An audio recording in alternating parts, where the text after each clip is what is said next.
మీకు ప్రగతి గారు గుర్తున్నారా? Character artist. Almost 70% సినిమాల్లో ఆమె ఉంటుంది. ఈ రీసెంట్గా రిలీజ్ అయిన సినిమాల్లో. ఈ మధ్య ఆమె కొంచెం బ్రేక్ తీసుకుందిలేండి. చాలా తక్కువ సినిమాల్లో కనపడుతుంది. బట్ ఎందుకు తీసుకుందని చాలామందికి డౌట్. ఎందుకంటే ఆమె మంచి యాక్టరు, మంచి అందంగా ఉంటుంది. ఆమెకి 50 ఇయర్స్ అండి. అయినా సరే చాలా హెల్తీగా జిమ్ము అదంతా మెయింటైన్ చేస్తూ ఉంటుంది, బాడీ అదంతా. అలాంటిది ఎక్కడికి పోయారు నేను ఎప్పుడు ఆలోచిస్తుంటా. కానీ ఇప్పుడు అర్థమైంది. ఒక 50 ఇయర్స్ ఒక మహిళ క్యారెక్టర్ ఆర్టిస్ట్గా సినిమాలో పనిచేసిన ఒక మహిళ అంటే తన నాలెడ్జ్ చూడండి. ఈవెన్ సినిమా వాళ్ళు కానీ, లేకపోతే పొలిటీషియన్స్ కానీ, స్పోర్ట్స్ పర్సన్ కానీ, వాళ్ళు ఎప్పుడు రెస్ట్ తీసుకుందామనే పాయింట్ ఆఫ్ ఆలోచించారు. ఏదో ఒకటి చేద్దామని ఆలోచిస్తారు. డబ్బులు వస్తాయా రావని తీసి పక్కన పెడితే మనిషి ఏదో ఒకటి చేయాలి. కామన్ పీపుల్ మాత్రం మా ఇంక రిటైర్డ్ అవుతా అదే అవుతా అని. బట్ డబ్బులు వచ్చినా రాకపోయినా ఏదో ఒకటి చేయాలి అని ఒక తప్పన ఉంటుందండి. ఇప్పుడు ప్రగతి గారు ఏం సాధించారంటారా? మన దేశానికే గోల్డ్ మెడల్ తెచ్చిందండి. వెయిట్ లిఫ్టింగ్లో, power లిఫ్టింగ్లో.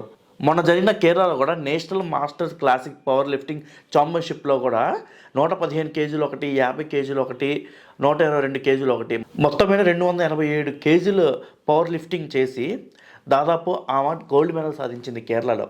Turkey Asian women's masters open classic ఛాంపియన్షిప్లో ఆమె సిల్వర్ మెడల్, గోల్డ్ మెడల్, మళ్ళీ సిల్వర్ మెడల్ అంటే 3 సిల్వర్ మెడల్, ఒక గోల్డ్ మెడల్ సాధించింది అనమాట.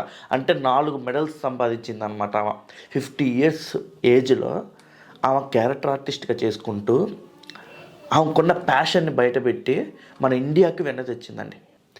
మనకున్నది ఒక్కటే, మనకున్నది ఒక్క జీవితే. ఆ ఒక్క జీవితాన్ని మనకు నచ్చినట్టు మనం బతకాలి. అలా అని చెప్పి విచ్చలవిడిగా కాదు, మనకంటే ఒక ప్యాషన్ ఉండాలి. ఆ ప్యాషన్తో బతకాలి. దీనిపై మీ అభిప్రాయం కామెంట్ బాక్స్లో కామెంట్ చేయండి. మళ్ళీ కలుద్దాం వేరే వీడియోలో.